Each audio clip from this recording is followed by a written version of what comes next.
अनंत कोटि ब्रह्मांड नायक परमात्मा परमेश्वर रास राजेश्वर रसराज शेखर वृंदावन विहारी भगवान श्री कृष्ण चंद्र महाराज अघटन घटन पटीय पराशक्ति स्वरूपिणी वृषभानुराज दुलारी रास राजेश्वरी निकुंज कुंजेश्वरी अल्लादिनी शक्ति मूर्तिमंत साकार विग्रह श्री राधा रानी भगवत कथा परम रसिक भोले भगवान श्री शंकर जी महाराज श्री अन्नपूर्णेश्वरी महाराज का अहेतु का अनुकंपा समेत धर्म प्राण गणंग द्वारा प्रदत्त श्रद्धापूर्ण सहयोग क्रम पीठाधीश्वर श्री श्री भगवत वसुदेव का पवित्र दरबार मध्य राहुत आचार्य पाद सत्यवती नंदन पराशर नंदन महर्षि कृष्ण द्वैपायन श्री वेद व्यास भगवान विरचित श्रीमद् भागवत महापुराण पारायण प्रवचन ज्ञान यज्ञ द्वितीय विश्राम कालीन सुदिव्य कथा वस्तु समूह जहाँ की अमर मंचासी वरेण्य श्री व्यास द्वारा निर्विघ्न पठित होती अजार कियदन से जावत आपण माने रुचिपूर्ण ढंगरे अति सुंदर भावरे अवगाहित ही चलिथिले अनुष्ठान वरेण्य कथा श्री हरिहर जेना महोदय मुखारविंद परवर्ती कालीन कथा प्रवाह विनीत कथा का सीमित शब्द रे उपस्थापित करेवा पूर्वर श्रद्धार्थ प्रभुंकर पवित्र नाम सीताराम राम राम हरे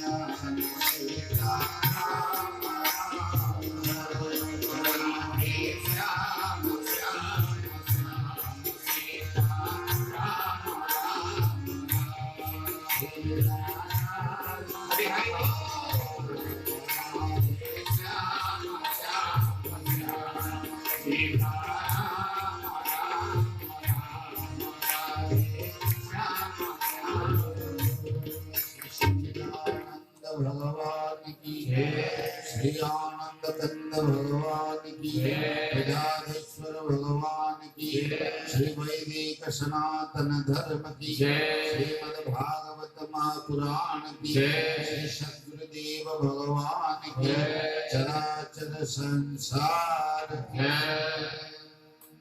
सुंदर कथा प्रवाह आपण मान अवगाहित ही चलिथिले भक्ताग्रगण्य भक्त कुल तिलक महाराज ध्रुवंकर सम्यक कथा किंतु प्राथमिक पर्याय जे भी होना कहीं प्रभु को पाइबा एते सहज न जदि केही पाइछि ताले सेथि पे जाने सुंदर संत बा गुरुंकर आशीर्वाद सर्वादो प्रयोजन बाट बना है ध्रुव माड़ी जाउछन बापा साबत मार अपमान को भूली न पाए आगे जाउछन्ति किंतु रास्ता जानी नाहंति किंतु अजाचित भावे कृपार वारिधि कृपार समुद्र ब्रह्मानंदन परम भागवती श्री देवर्षि नारदंकर साक्षात संत नारदंक भीतर दया हला अरे अरे छोट पिलाटा आप तो माँ कौन कहला ऋषि की रागी की पड़ौची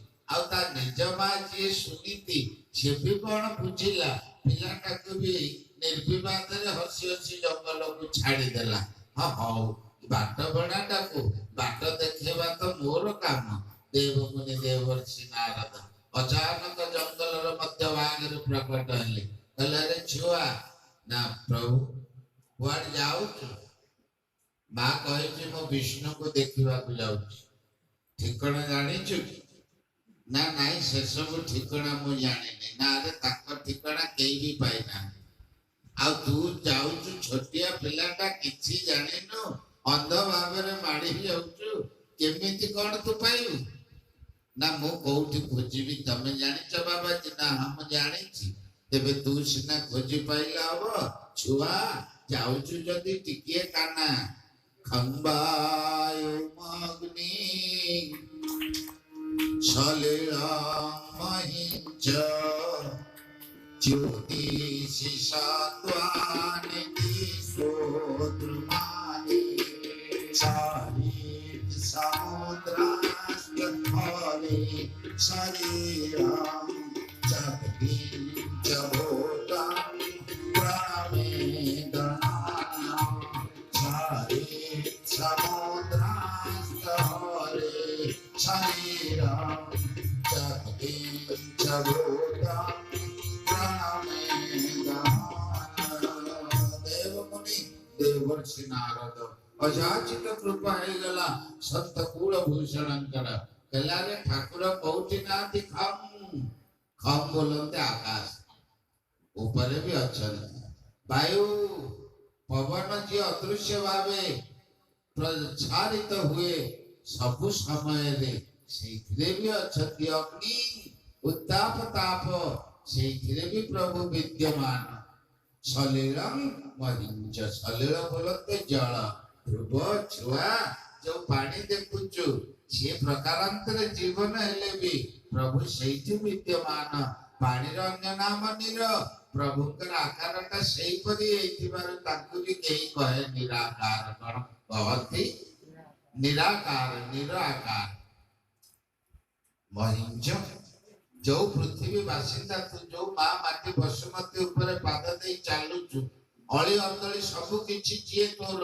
संभाळुची सी अन्यर रूप नुहरे होला छुआ सी भी तांकरी रूप आउ कोन जानो ज्योतिषि सत्त्वादि निधि सोद्रुमादि जेते ज्योतिष सत्व अछि राशि जो आरंभ करी नक्षत्र को केंद्र करी बेला ठू धरी करण पर्यंत जहा ज्योतिष शास्त्र मान्यता सी अन्य किछि नुहरे सी भी से दिशो पूर्व पश्चिम उत्तर दक्षिण चारि कोण ईशान्य अग्नि नैऋत वायु आ सर्वोपरि ऊपर तल चारिआडे 10 दिग को तू अनै दबु ताहारी सत्ता ही विद्यमान द्रुमादि अनेला परे जो बड़ बड़ द्रुम बा वृक्षलता पड़ती सी भी सेई तापरे कौन कहले शरीर नदी समुद्र सबु नदी मानकर पति जी सबु नदींकर जल निज भितर साई दीची ये सबु किछि हरे शरीर ये सबु किछि प्रभुंकर शरीर बाप जत किंच भूतं प्रणमेत अनन्य ये भूत भाव रे शरीरधारी हिसाब रे तू जहा किछि देखुछु छुआ प्रभुंक श्रीअंग व्यतीत अन्य किछि नुह आ जदि सबुठी प्रभु विद्यमान ताले तोरा खोजिबा कोन दरकार कुआड़े आखि बुझी कुआड़े न जाई सबु भितरु कोन आ एई जगाटा बाहर छुआ ये भी सेई जगह भितरे एठी तू तोर कार्यकलाप आरंभ करे मो बहुत समय मंचरे कुहे शास्त्र सुनिबा प्रचुर किंतु मनन करबा दरकार कोन करबा दरकार कोटिए सुनिले लाभ नाही कोटिए भितरु गोटिए जति मन को पसी गला ताहले फायदा सबुठी प्रभु विद्यमान भागवत रे अति बड़ी श्री जगन्नाथ दास मध्य कहिले सकल घटे नारायण बसंती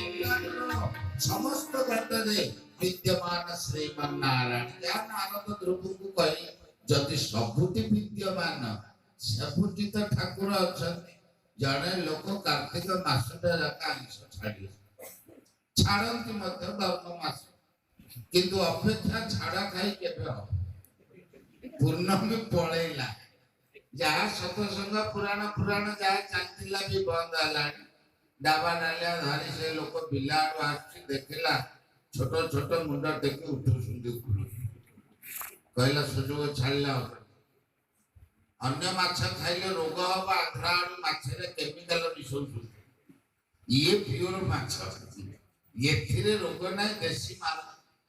ତେଣୁ ଗୋଟି ଗୋଟି କରି ଚିପିଲା, ଚିପିବା ଭିତରେ ତାର ସତସଙ୍ଗ ତାଙ୍କ ଗାଁରେ ହଉଥିଲା। କୋଉ ପଣ୍ଡିତ କହିଥିଲା ଠାକୁର ସବୁଠି ଅଛନ୍ତି, ମନେ ପଡିଗଲା ସେଇ ସମୟରେ କି କହିଲା ଏ ବଡ ଭୁଲ ହେଇଯାଉଛି। ମୋ ଭିତରେ ତ ନାରାୟଣ, ଆଉ ଇଏ ଦଣ୍ଡେଇ ଭିତରେ ବି ତ ନାରାୟଣ।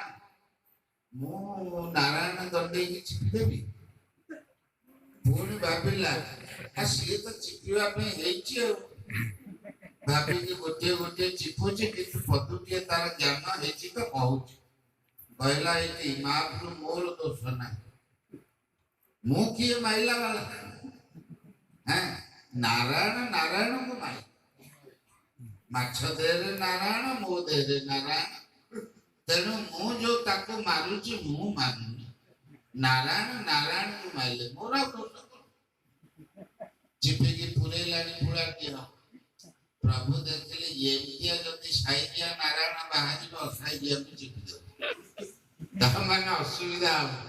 ପ୍ରଭୁ କଣ କଲେ, ଜବରଦସ୍ତ ଗୋଟେ ଗୁଣ୍ଡା ରୂପରେ ଆସି ବଡ ଠେଙ୍ଗାଟେ ଧରି ଆଉ ପଛରୁ ଦି ପାହାଡ କଷିଦବା ଭିତରେ ପଛୁ ଗନେ ଲାଗଲା, ବାଡଉଛୁ ତୁ ଘର କୋଉଠି, ମୁଁ ତତେ ଚିହ୍ନି, ତୁ ମତେ ଚିହ୍ନ, କେବେ ଆମେ ଭେଟା ଭେଟି ନାହିଁ, କାହିଁ ବାଡଉଛ? ନା ମୁଁ କେତେବେଳେ ବାଡେଇଲି ନା କଣ? ଏଇନେ ଦି ପାହାଡ ନାତି ଦେଲୁଣି, ପୁଣି ଠେକା ଉଠେଇବି କହୁଛୁ ମୁଁ କେତେବେଳେ ବାଡେଇଲି? ନଗଦ ବାଡେଇଲି ନା? ନାଇଁ ନାଇଁ ମୁଁ ବାଡେଇଲି ନା। ଆଉ କିଏ ବାଡେଇଲା? କେହି ତ ନାହିଁ। ନାରେ ଓଲା ନାରାୟଣ ନାରାୟଣକୁ ବାଡେଇଲା, ବୁଝିଲୁ ନା? ତୋ ଭିତରେ ନାରାୟଣ, ମୋ ଭିତରେ ନାରାୟଣ, ମୁଁ କେତେବେଳେ ତତେ ବାଡେଇଲି କହୁନୁ? ନାରାୟଣ ନାରାୟଣକୁ ମାଇଲେ ନା କଣ ଏତେ ଜୋରରେ? ନା ତୁ ହଇଲେ ମୁଁ ତ ତତେ ଦି ପାହାର ପକେଇଲି, ନହେଲେ ଟିକେ ପିନ୍ଧା ହବ, ତେଲ ଘଷିଲେ ପଳେଇଯିବ। ମାତ୍ର ତୁ ଯେତେ ନାରାୟଣକୁ ତ ପୁରାପୁରି ଚିପି ସାଇଲୁ, ତୋଠୁ ତ ମୁଁ କମ କରିଛି ନା, ତତେ ତ ମୁଁ ଜୀବନରେ ମାରିନି ନା।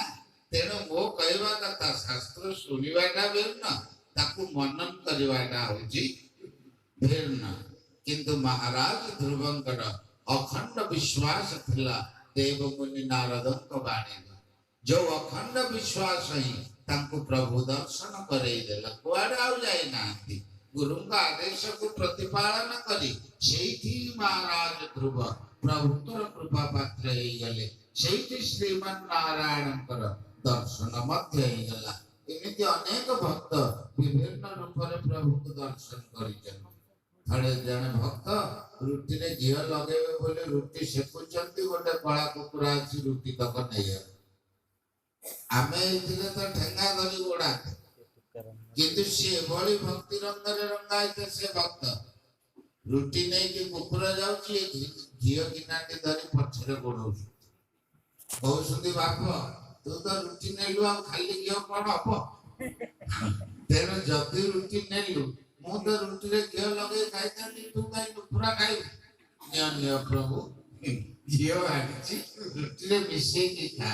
ଆଉ ପ୍ରବାଦ ଅଛି, ସେ କଳା କୁକୁର ଭିତରୁ ପ୍ରଭୁ ପ୍ରକଟ ହେଲେ। ତେଣୁ ଏମିତି କିଛି ନାହିଁ ଯୋଉଠି ପ୍ରଭୁଙ୍କର ସତ୍ତା ବିଦ୍ୟମାନ ନୁହଁ। ଛତ୍ରେ ଛତ୍ରେ ପତ୍ରେ ପତ୍ରେ ସର୍ବତ୍ର ପ୍ରଭୁଙ୍କର ଦର୍ଶନ ହଉଛି।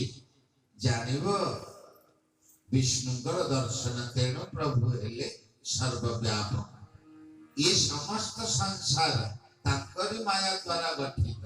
ଆମର ସ୍ଥୂଳ ଶରୀର ଆଉ ସୂକ୍ଷ୍ମ ଶରୀର, ଇଏ ବି ତାଙ୍କର ହିଁ କାରନାମା, ଅନ୍ୟର କାରନାମା ନାହିଁ। ତେବେ ଏଇଭଳି ଏକ କଥାର ଅବତାରଣ ହବ। ଦେବମୁନି ଦେବର୍ଷି ନାରଦଙ୍କ ଦ୍ୱାରା ଅନେକ କୃତାର୍ଥ ହେଇଯାଇଛନ୍ତି।